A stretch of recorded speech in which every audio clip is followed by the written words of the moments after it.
E aí galera do Me Salva, na última aula a gente viu os circuitos RLC e a gente montou a equação diferencial desses circuitos aí. Hoje a gente vai resolver essa equação e vamos ver quais são as formas de resposta natural do circuito RLC série. Então olha só, a gente chegou nessa equação diferencial aqui na última aula que rege um circuito RLC série. Ela é composta por uma derivada segunda da corrente, uma derivada primeira e um termo sem derivada. A gente viu ainda que para tu resolver isso aqui, tu vai montar uma equação característica. Tu vai transformar essas derivadas segunda em um s ao quadrado, um s, e esse aqui fica sem nenhum termo em s. Aí tu vai resolver essa equação de segundo grau aí, e tu vai encontrar raízes dessa forma aqui. Olha só, é só fazer aquela fórmula de Bhaskara lá, que tu vai chegar aqui, ó. As raízes 1 e 2 vão ser menos r sobre 2l, mais ou menos a raiz desse termo aqui, que está mostrado aqui, r ao quadrado sobre 4l ao quadrado menos 1 sobre lc.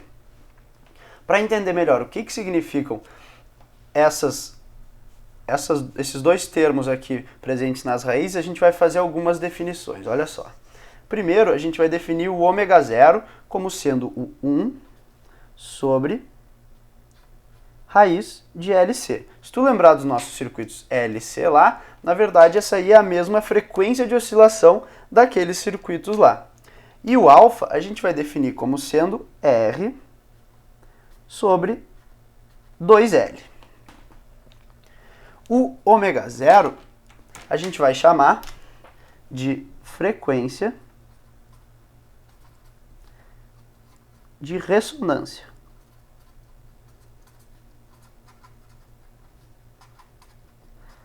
E o alfa a gente vai chamar de frequência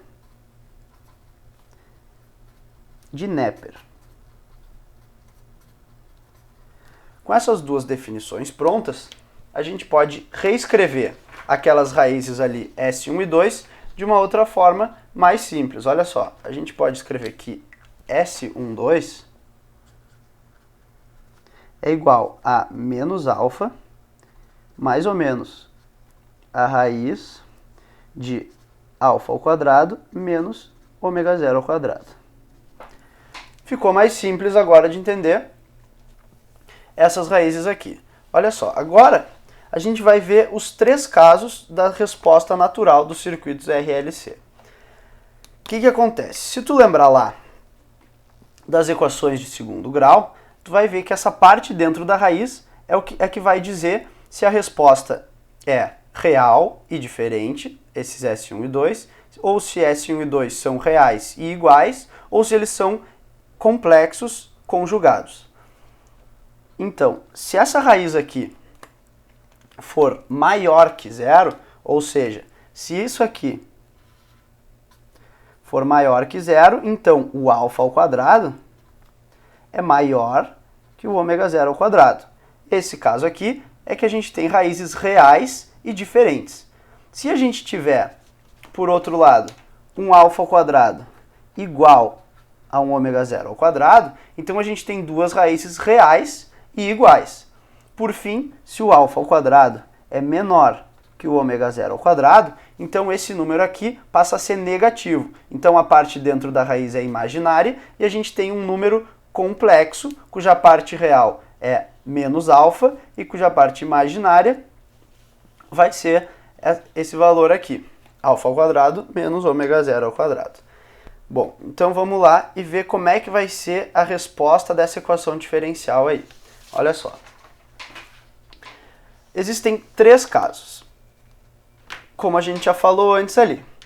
O primeiro é quando o alfa é maior que o ômega zero, na verdade é ao quadrado, mas como a gente está pegando só os módulos, a gente pode falar que um é maior que o outro. Então, se o alfa é maior que o ômega zero, a gente tem que as raízes são reais e diferentes. Nesse caso aí, a gente chama essa resposta de super amortecida.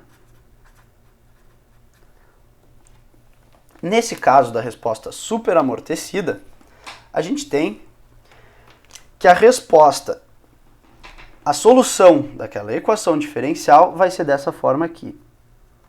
I de t vai ser A vezes Z na menos S1T mais B vezes Z na menos S2T. Esse menos aqui, na verdade, é porque eu estou pegando o módulo do S. O S vai ser sempre positivo, então a gente tem que botar um menos na frente. O segundo caso vai ser quando o alfa é igual ao ômega zero. Nesse caso, a gente tem duas raízes reais e iguais, e a gente chama esse caso de criticamente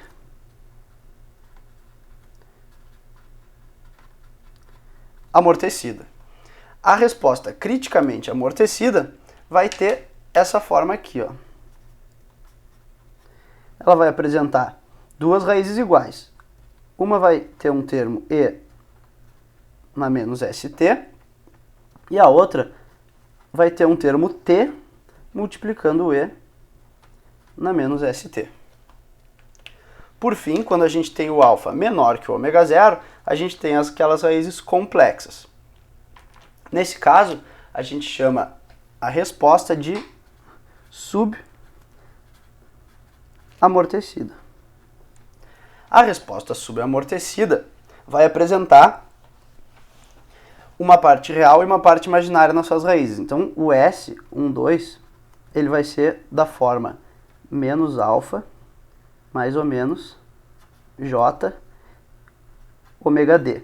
Ômega D vai ser essa diferença aí entre o alfa e o ômega zero, e o J, para lembrar lá, é a variável imaginária raiz de menos 1.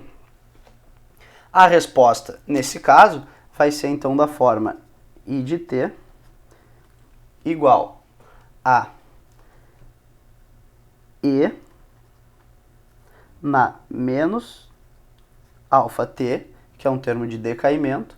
Isso aí vai multiplicar um A seno de ômega dt mais um B cosseno de ômega dt. Então são essas as três formas de resposta natural dos circuitos RLC. Vamos ver como é que elas vão se comportar graficamente aí. Primeiro, a gente vai ver a resposta superamortecida, que é essa que está em azul aqui. Então vamos lá, olha só. A resposta superamortecida, ela é da seguinte forma. A gente tem aqui, em azul, vai ser a resposta superamortecida. Vou deixar aqui no canto indicado. Resposta superamortecida. O que acontece nesse tipo de resposta? A corrente vai crescer, vai decair, vai virar, ela vai ficar no sentido oposto, mas não vai cruzar de novo o eixo. Então ela vai ser dessa forma aqui, ó.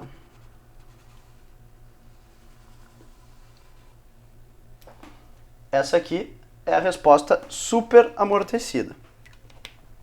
A segunda que a gente tem é a resposta criticamente amortecida, que eu vou representar em preto. Então, a gente tem em preto. Eu vou botar aqui de novo o I de T. Em azul é a superamortecida. Em preto vai ser a criticamente amortecida.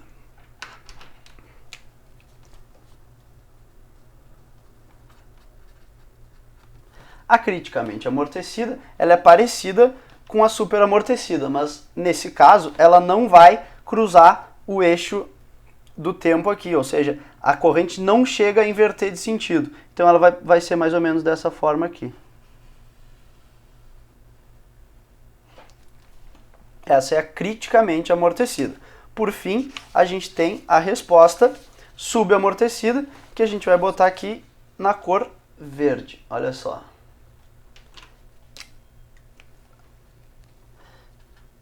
A subamortecida vai ser aquela resposta que a gente viu na aula de introdução aí, que é a resposta mais intuitiva, que é quando tem uma oscilação com uma envoltória exponencial negativa. Então ela vai ser mais ou menos dessa forma aqui.